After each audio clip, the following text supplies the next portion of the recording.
Right, one last distance race. We've had 3 events. We've had the 2 10,000s, we've had an epic women's 5 where Kipyegon did the 15-5 double for the first time. No woman had ever done it before. And here they come.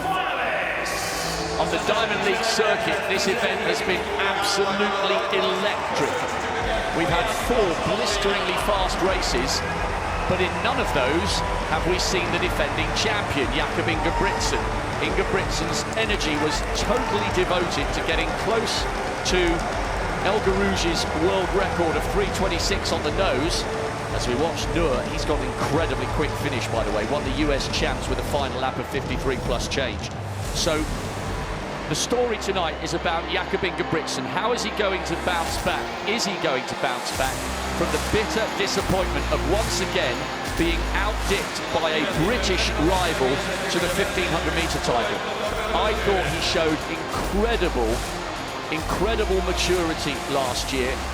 Oh, that is brilliant. They knew they were going to be on TV. Are they going to be roaring at the end of the evening?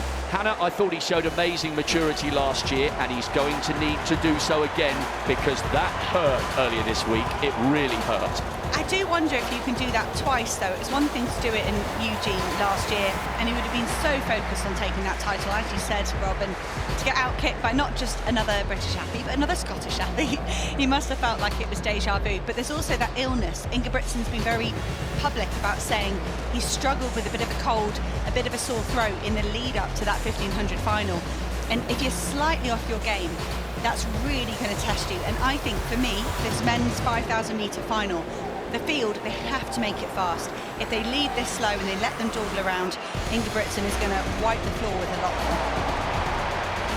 Great insight there from World Championship medalist Hannah England. The tactics are key here. Mohamed Katir is on the inside. He won't be frightened of going hard. 12:45, and he's trying to bounce back from the disappointment of not making it into the 1500 final, the event in which he was the bronze medalist last year.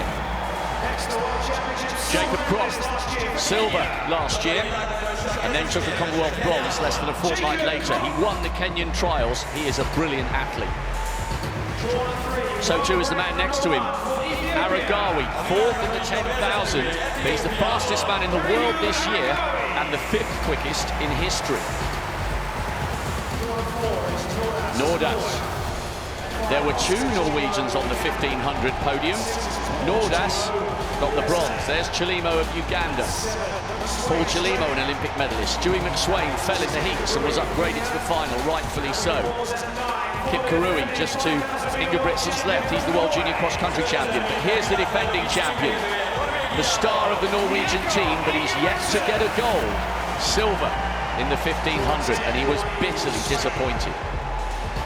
Umais of Spain, the national champion. Watch for Gebri Hiwot. He is right back to form. Won a medal as a teenager 10 years ago, and he's got his form back to where it was. You've just got a glimpse of Gravalia there of Guatemala as we watch Kajelcha. I'll give you the runners and riders that the cameras are sweeping past as we get into the early stages. Kajelcha is a world indoor champion. I first watched him in 2014. He's an absolutely incredible athlete. Ismail, the Arab champion there for Djibouti. Mohamed Ahmed on the outside. He is a double global medalist. Got a bronze in Doha and a silver in Tokyo. This is about Ingebrigtsen. This is about redemption. The men's 5,000-metre final promises much. 4 of the 8 fastest men in history are in this race, along with all 3 medalists from 12 months ago. It has been lightning quick on the circuit this year, and these medals will be hard-earned. As Hannah England was saying before the race began, they've got to make this an honest pace and try and hurt Jakob Ingebrigtsen, who's in the middle of the pack. He hasn't run a 5,000 all year, although he did set a world best over 2 miles in Paris, but that's as far as he's run on the circuit this year, as Mo Ahmed, the 2-time global medalist over 5,000 metres, hits the front for Canada. Mo Ahmed is very, very experienced. He ran a fantastically fast race in Florence at the Diamond League there, with the fast times all over the shop.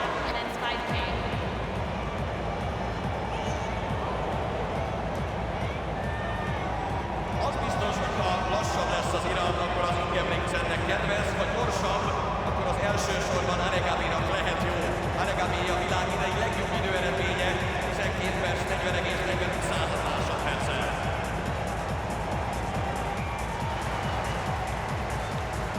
It's Ahmed, 66 for that first lap, Canadian athlete, most speed as he's followed by his friends, Gressier of France, Ismail Ingebrigtsen. Huge pack all together to start off this race, cheering up the crowd. Early goings in this competition, still 11 laps remaining. Új magasugrásban eddig 10-en ugrották át a 190 centit, a többiek javítanak, a férfi gerelyhajtásban pedig a 83 méter 38 centit tudó nem tervezett elsősorban a közel. Next to throw the javelin will be Arshad Nadir of Pakistan. He's only had one competition this year. It was the qualifying for today's final, where he launched it out to 86 metres. Oh, look at this. What an instant injection of pace from Kip Karui, the World Junior Cross Country Champion. I tell you what, I've had the privilege of watching 5,000 and 10,000 metre races at major championships for a long time. I've seen injections of pace early on before, but never something quite as explosive as that, with only 2 laps run. Quite looking forward to seeing what this equals out to over the next lap. We have a 66 and then a 70, so perhaps Kip Karui sensing that the whole group is slowing down to 70-second lapping, which is just too slow. And Kip Karui, as a cross-country runner, so he's the World Junior Cross-Country Champion, he's got very little experience at this level. But this is what I love from cross-country runners. If you play around with that speed, we call it fartlek in training, and you spike your lactic and you come back down and you ask things at the field, the better you are over cross-country or perhaps steeplechase, the more you're going to be able to cope with this. But Kip Karui, he's just gone. He's just asked everyone else, saying, come on then, see if you can come with me. He's got some 30 or 40 metres over the field.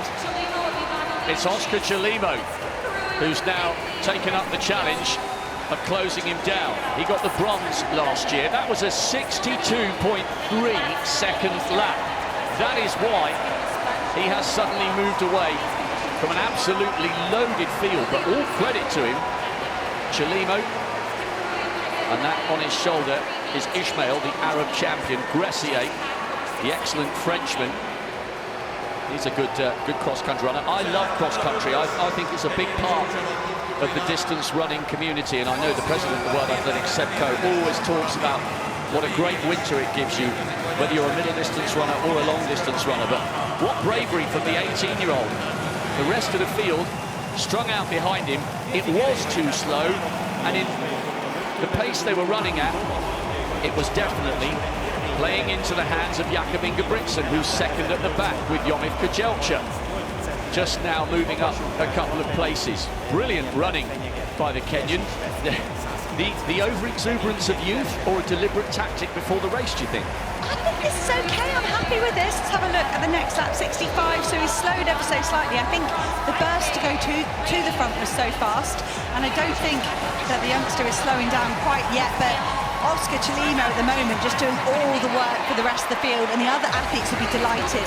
We see this sort of thing in the Tour de France. Someone goes tearing off and everyone can work together. Chalimo just gliding wide here, saying, come on, I'm not going to do all the work to pull the rest of you back towards the Kenyan athlete Kip Karui. That gap it's not growing, but it's also not shrinking. Well, he's ensuring that the pace is honest. Ingebrigtsen's still not interested. He's just at the back there, and the very, very experienced Paul Chalimo on his shoulder. Chalimo got a silver back in Rio. Ingebrigtsen second from the back, no move from Katir, although he's up onto the shoulder, or just behind now, Chalimo, and it's now the athlete from Djibouti hogging the inside, Ismail. And look at this, Aragawi, the fastest man in the world this year, decides enough is enough, this gap needs to narrow, and he's taken Gebri Hiwot with him, and Kajelcha moving up towards the front, and it's another 65-second lap. I think Gebri Hiwot might be a factor tonight. He kind of disappeared. He won that medal in Moscow 10 years ago as a teenager, got a medal in Beijing and in Rio, but he hasn't done much since. But he's exploded back to his best with a 12.42 as the cameras focus on Ingebrigtsen towards the back. Gebre-Hiwot might be a factor tonight. I agree, Rob. I think Gebre-Hiwot has got the experience, he's been on global podiums, and he is back to his best. But I'd say the same for Aragari as well. He's been there and thereabouts, but running even faster than he ever has. And the third Ethiopian down there, Jakob Ingebrigtsen, they've all got experience in bucket loads, and I think Aragari is showing here. He waited, he tried to get someone else to do the work, but this is this first significant move we've seen from the chase pack back towards the Kenyan athlete. And they're closing. The gap is now, sometimes it's hard to tell head on, but it is, we're side on, and they're almost about to catch him up. Part of the reason for that was Aragari deciding enough's enough, and also he slowed down. The Ethiopians sharing a sponge there. Remember, it's over 30 degrees in the stadium, and there's not much wind and comfort or relief down there as the 18-year-old early leader Kip Kurui is swallowed back up by the pack. Ingebrigtsen has moved up a few places. He's now just in the middle of your picture, running alongside Abdihamid Nur. And watch for Nur if it gets slower. The American won the US champs with a 53.7 second last lap. I wonder whether Ingebrigtsen's going to have to run that quickly. I wonder if he's got it in his legs, because the defending champion hasn't run a 5,000 before coming here to Budapest. But they're all back together again now.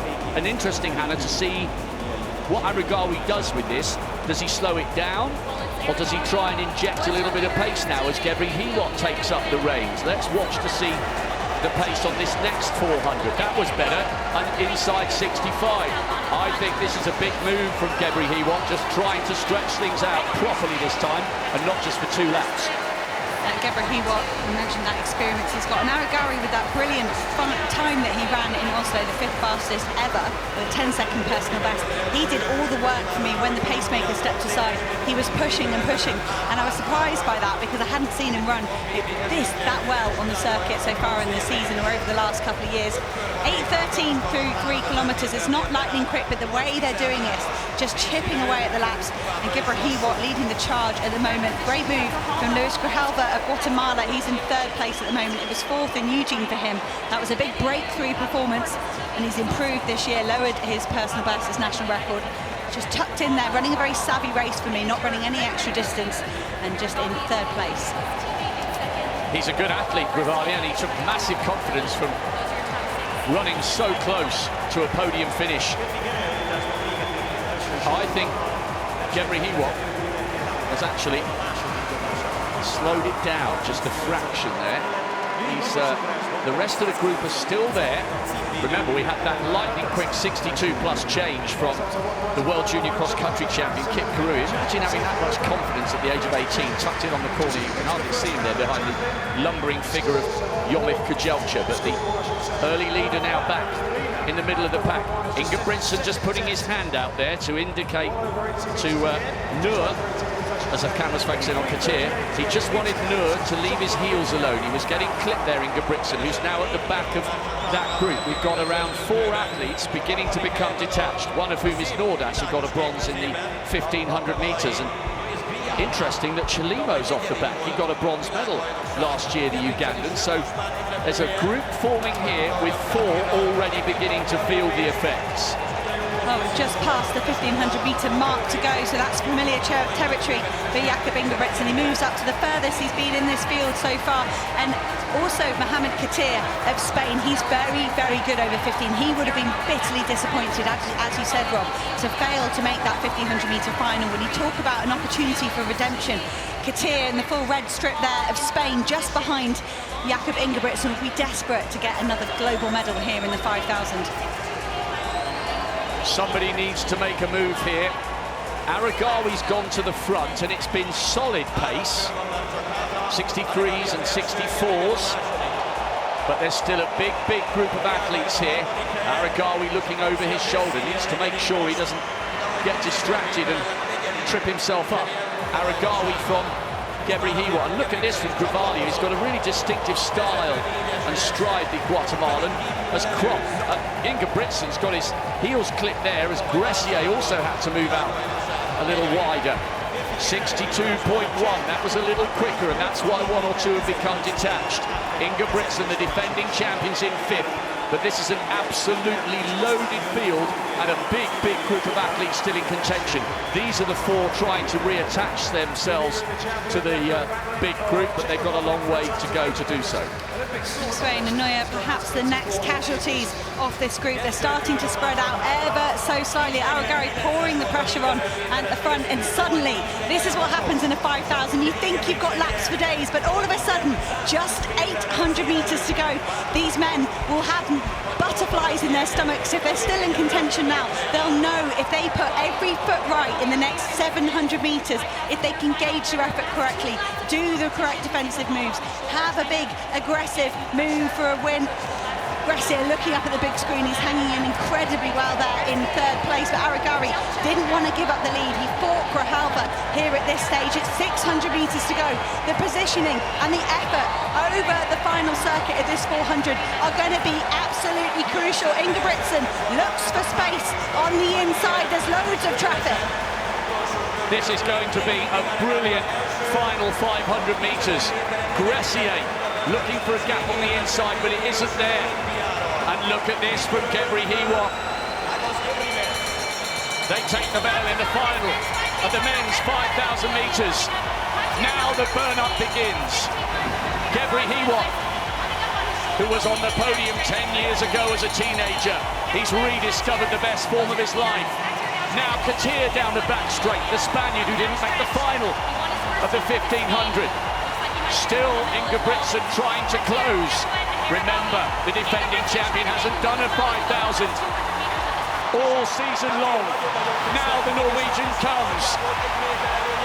Can he harness the disappointment from the 1,500 and retake this crown once again? He looks over his shoulder.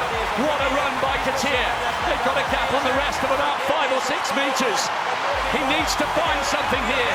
He wants to be regarded as an all-time great. To do that, he's got to bounce back from the 15. Ingebrigtsen with the best victory of his career. There was the heart, there was the belief, and there was the determination. The mark of an amazing champion is how they bounce back from defeat. And Ingebrigtsen has roared back to the top of the world. Back-to-back 5,000-metre titles. I know he was desperate for the 1,500, but that, in the context, is the best victory of his life. And what a silver for Mohamed Katir. He, too, bouncing back from his disappointment of not making the 1,500 final. Wow! This 5,000 was fabulous.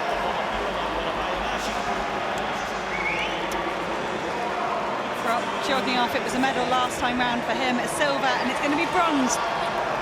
But Jakob Ingebrigtsen, that was absolute perfection. 2:21 for the final kilometre, and I couldn't read that facial expression down the home straight. He was looking up at the board. Was that to make sure he didn't have to move wide to protect his position?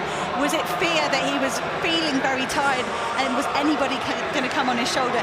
Katir made a very, very good move coming into the bout. He put himself in perfect positioning, and I felt that Katir, because he had 3-4 metres on Ingebrigtsen, that maybe he'd done enough, and he realised the opportunity. We're going to watch the replay as well. He realised the opportunity with 300 to go. If he struck then, he was going to have even more of an advantage over Ingebrigtsen, but he just couldn't hold him off in the last 50. You're an elite athlete. You understand how it feels to win, and you understand how it feels to lose. Tell me how much mental strength this victory took from Ingebrigtsen. It's compartmentalisation. Ingebrigtsen would have been devastated after the 1,500, and perhaps having that excuse, knowing that he'd been a bit sick, is going to help him ever so slightly, but you've got to just park that and calm yourself down. You need to sleep, you need to eat, you need to jog. There's things you have to do to get yourself ready for another major championship final. And I wonder if Ingebrigtsen just didn't allow himself to totally accept what had happened earlier on in the week and poured his energy here instead. You are quite right. Katir ran a beautiful race tactically. He was definitely in shape to get a medal in the 15, but you've got to get in the final to give yourself a chance. And they tore away from the rest of the field. Without question, the greatest victory of Ingebrigtsen's career. Bouncing back from disappointment in the 15, he is going home from Budapest with a gold. Katir, a superb silver, and Jakob on the podium again with a brilliant bronze.